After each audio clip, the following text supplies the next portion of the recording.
What's up YouTube? Defragging here with another video on blood decays, this time for flag carrying in Battlegrounds. It's got some tips and some tricks and some really basic ideas of how to flag carry, and hopefully it can help some people out there. So in the video I'm going to be running a Warsong Gulch as flag carrier. And right now what I'm doing is I'm just telling everyone that I'm going to be the flag carrier. And I basically tell one healer and one DPS to stay on me at all times. And I have at least one or two people run into the middle of the alliance to slow down their Zerg, or to break it, to keep them from getting to our flag as fast as I do to get to their flag. And it typically works. Sometimes it does, sometimes it doesn't. It depends on who actually goes there to break the Zerg. If it's someone like a Frost Mage, then yeah, it works really well. Right now I'm looking through the Alliance team to see what they have, how many healers they got, and how many healers we have. It's always good to know what you're up against. Some of the add-ons that I'm using, the little green bars and blue bars on the sides of my characters, that's Ice HUD. Basically it lets me watch my HP and the enemy's HP easier, and it has a lot of other neat little features to it that the basic UI doesn't have. The little glowing orbs are my rune add-on called Engraved. It helps out a lot in keeping track of my runes. It's a lot more sleek looking as well. And the larger icons below that is my extra bars, is what it's called. And I can basically move bars around anywhere I want and resize them. And I apologize for this transition, but I seem to have lost a track in my recording. But it didn't miss anything. It was just me running from point A to point B to their base. Right now, I'm grabbing their flag as quick as I can, picking up the flag, and I'm going to go take the tunnel to grab the speed boost to get out of there quicker. And right now there's a rogue and a DK on me, which they can't really do anything to me. As you can see, the breaking their Zerg didn't work too well. I don't know what happened there. But we picked up the flags at about the same time, which it really does help if you're able to delay their flag capture, or their flag pickup, I should say. It really helps in the long run, especially if you're like at your base, or if you're in your flag room. Typically you'll be in your flag room with their flag by the time they're in mid with your flag, and it helps out a lot in killing their flag carrier. And right now I'm boosting past straight through the middle, because at this point it's just a random battleground. I don't really care. It's pretty easy. Some other add-ons that I'm using that you can't really see right now is cooldown to go. You'll see it pop up whenever I'm fighting. And what I'm doing right now is one very important thing to have in Battlegrounds, rated Battlegrounds, is map awareness. Just because I'm running forward doesn't mean I have to look forward. You want to zoom out all the way, and you want to keep an eye on your surroundings. Especially if you're Death Knight and your flag carrying, what I like to do is I like to look around and look behind me, and if I see Alliance coming up on me on mounts, I'll go ahead and target them, and as soon as they get in range, I'll chains of ice them to keep them away from me. It helps out in getting to your base quicker without them slowing or stunning you. Right here, what I'm doing is really important as well. For one, you always want to stay on top of your flag cap point as long as you can. It's where you want to be at all times. And you want to face your back against a wall. That way you can avoid backstabs from rogues. It helps in reducing damage. Always have your back against the wall, and always be on top of your flag capture point. Because if you get away from your flag capture point, a rogue could sap you, or you could get stunned or AoE feared like I'm getting right now, and they could get your flag back. And when they do that, someone could just run, pick up your flag, and run out, and you wouldn't have been able to have capped it. So you want to stay on the cap point as long as you can. It really, really helps. I find it a lot, like 50% more efficient. If people don't stand on the flag capture point, it really does mess up games. It breaks games by a long shot. I don't know how many times I've seen it break a game. See, like right there, just bam. And I capped it within not even a second. Now, right now, there's Zergs just now getting there as I capped it, and I guess they're pretty pissed off at me, and they're going to go ahead and try and kill me anyways. I could run, but they would just follow me and kill me anyways. I'm the only one there, so I just decided to have a little bit of fun with it and see how long I can last before they kill me. Let's see how many people. I got a druid, DK, hunter. Pretty sure there's a priest somewhere. Nope. Pally. A good amount of alliance on me. So I just sit there and I humor him for a bit. Now, right now, what somebody else needs to be doing, like they just did, is someone's picking up their flag right now.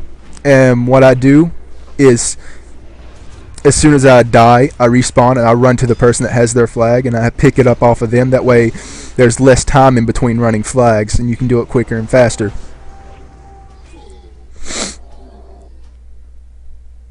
So right now I'm respawning and I look at the map to check where he is with our flag. I'll run straight to him. Normally I'll pick the flag up off of them immediately as soon as it's safe, but the thing is, this is of course a random battleground and they don't always do that. Like this guy, he wants to carry the flag up without giving it to me right away, which could easily cost us the game, especially for the fact that he's a clothy. That could really hurt the game.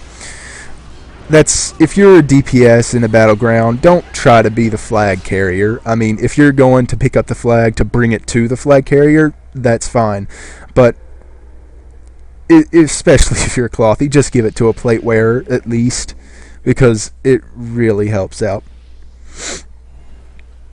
So right now I'm going to go run right back to the base and get right back on top of the flag cap point, and I'll stand right there with my back against the wall like I did the first time. Alright, some of my macros that I use while this is going on. Some of the macros I use are, there's a Lichborn macro, which casts Lichborn and automatically starts using death coils on myself to heal me. I have a macro that pops all my defensive cooldowns. Like whenever, say, 5 alliances are again on me while I have the flag, I'll pop that defensive cooldown and it gives me all the buffs that I need to survive. I have a macro that pops my offensive cooldowns. It'll pop my runic weapon, it'll pop blood fury, and it'll pop my trinket. That way I can dish out damage whenever I need to. I have a couple of other macros, like one, I have a keybind for my trinket, and I have a macro that uses vampiric blood and then uses rune tap to give me back a higher amount of health, which helps out whenever taking large amounts of damage. Having your stuff keybound, that is extremely important in PvP. You have to have everything bound to a key. If you're a clicker, then you're going to have a lot of problems. It's going to drastically reduce your PvP skills. I mean, you can be good as a clicker. I'm not saying you can't, but it really, really helps out if you macro or keybind all of your abilities. Become macro friendly, because you're going to need macros. It really helps that you have macros. Learn about macros. Look up stuff on your class, because that also helps out a lot. It saves time. Like with my defensive cooldowns, where it pops all my defensive cooldowns at once instead of having to go through and click them individually. Helps out.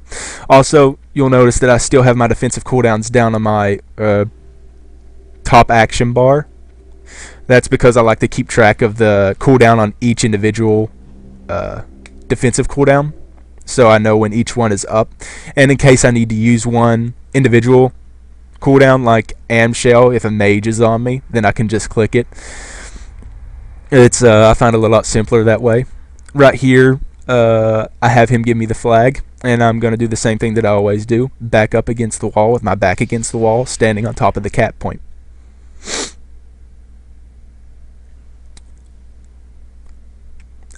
This UI that I'm using, by the way, isn't temporary. I'm still working on it. I'm testing with it. It's kind of experimental. I guess you'd say. But it works out pretty well. I like it in both Frost and Blood. And another thing, Blood decays. I mean, don't get used to playing Blood spec in battlegrounds that don't require a flag carrier. I mean, Blood's good and all to mess around with, but it's really only needed if you're going to carry a flag. I see Blood DKs and BGs now that are in Arathi Basin, which isn't really needed. I mean, you don't need a Blood DK in Arathi Basin. I mean, you deal minimal damage. The only thing is you survive, but I mean, it doesn't really help out the team as much as it would if you were Frost or Unholy. It's really annoying to have to deal with Blood DKs in battlegrounds where they're not needed either. I mean, especially whenever, because they're going to nerf Blood DKs eventually for PvP, and you really shouldn't get used to playing a Blood DK. You should get used to playing an offensive Death Knight for battlegrounds that don't require a flag carry. Because if you get to the point to where you start relying on Blood and you learn Blood really well, and they nerf it, you'll have to relearn Frost or Unholy and learn to play a new thing. It's always best to broaden your horizon. Don't just play one spec. Blood is fun to mess with, just don't only use Blood. Because I see a lot of Death Knights that only play Blood, and it's not good. Things get really bad that way. It's always best to broaden your horizons in PvP. Now, right now, I'm not following one of my rules. I'm not staying on the cap point as much as I should, and that costs me a cap here in a minute, and you'll see why this is a good example. Right now I'm focusing on the Death Knight and the Rogue. We can't get our flag back, and I see the Druid that I didn't know was behind me, and he grabs the flag and then runs out.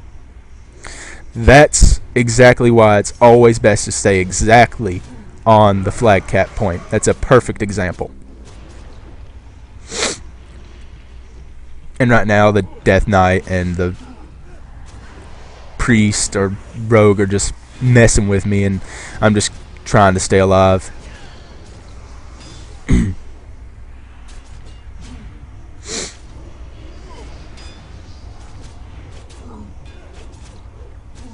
Now, one thing I don't understand right here is I guess my 9 button on my Naga mouse was messing up or something, or maybe I was silenced, I don't know, but I was trying to use my rune tap there and it wouldn't let me because it was procced.